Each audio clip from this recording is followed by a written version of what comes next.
Si tu fais partie des gens qui organisent encore certaines choses dans Asana tout en centralisant dans Notion, cette vidéo est pour toi. C'est imparfait, mais tu peux synchroniser tes bases de données Asana avec Notion. Je te montre tout ce que tu dois savoir là-dessus dans cette vidéo.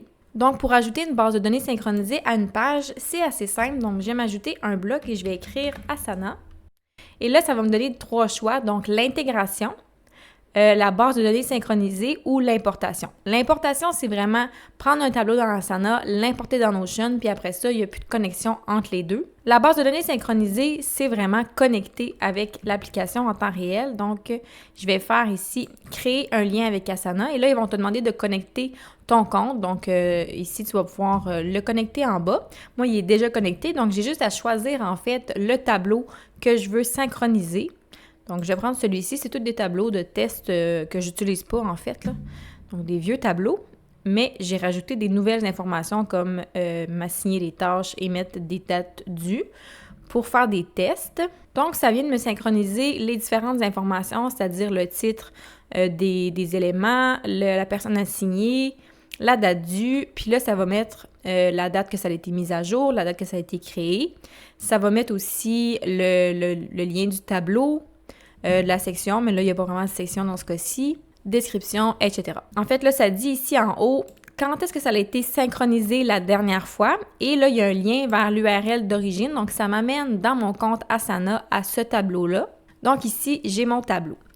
Et là, dans Notion, en fait, je ne peux pas faire de modification directement dans Notion. Donc, si je clique ici, il n'y a rien qui bouge, c'est vraiment juste, ça sélectionne. Donc, je peux accéder à mon tableau en cliquant juste sur le titre d'une des tâches. Donc, ça va ouvrir le tableau comme ça vient de faire.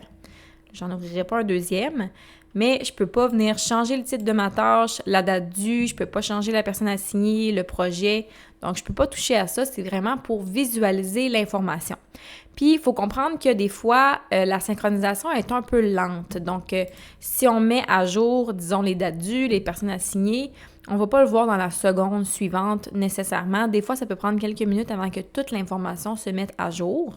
Je peux aussi ajouter n'importe quelle propriété dans Notion directement. Donc, je pourrais m'ajouter une case à cocher, un fichier, peu importe. Donc, je peux m'ajouter ici des infos. Donc, disons le statut. Mais ça va apparaître seulement dans Notion. Donc, je ne verrai absolument pas ça ici dans Asana.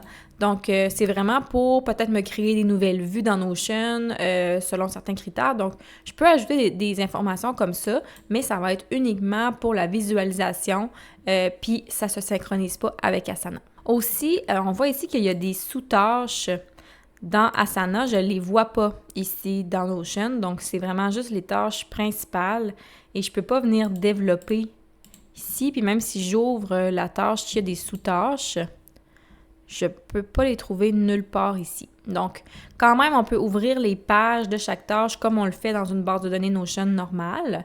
Donc, ça, on peut le faire. Puis, encore là, j'ai le lien vers l'URL d'origine, donc mon tableau Asana ici. Donc, moi, je te suggère toujours vraiment de centraliser dans Notion. Donc, si tu fais de la prise de notes et d'autres choses dans Notion, bien de faire ta gestion de tâches et de projets là aussi. Puis si tu as d'autres tableaux dans Asana, de les transférer. Ça va être toujours plus simple que de juste faire de la synchronisation comme ça. Mais si tu n'as vraiment pas le choix de rester avec Asana, mais que tu veux quand même utiliser Notion, ça peut être une alternative. Et ça peut être utile quand même pour créer des graphiques, par exemple. Donc, si tu as un plan payant de Notion, tu peux utiliser ça pour créer des graphiques. Tu pourrais aussi créer d'autres types de vues de base de données que Asana ne va pas offrir, mais Notion, oui. Donc, on peut quand même choisir la disposition des informations. Donc, je pourrais afficher en calendrier, en Kanban, mais ça, il l'a aussi dans Asana, là, ces choix-là. Mais, tu sais, graphique, fil d'actualité, il n'y a pas ça dans Asana. Carte non plus, la galerie non plus. Donc, si ça peut être utile pour créer des vues différentes, c'est bien aussi. Et tant qu'à être dans le sujet, on va regarder juste l'option de l'intégration des bases de données Asana. Donc ici, si j'avais fait intégration, on me demanderait une URL. Donc, je vais aller dans mon tableau et ici, il y a un endroit où je peux avoir l'URL. Donc, copier le lien du projet. Je vais le coller ici et faire créer un lien. Donc, c'est vraiment une petite carte que tu peux cliquer pour accéder à ton projet.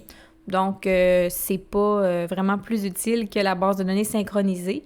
Mais si tu voulais juste te mettre un lien pour accéder plus rapidement à ta base de données, ben ce serait utile. Mais je pense que la vue ici déjà avec les tâches, c'est encore mieux. Si tu utilises encore Asana en collaboration avec Notion et que tu ne veux pas faire le transfert complet vers Notion, dis-moi dans les commentaires pourquoi, je suis curieuse de savoir. Si le contenu t'a été utile, like la vidéo et n'oublie pas de t'abonner et envoie cette vidéo à une personne qui pourrait en avoir besoin. À bientôt!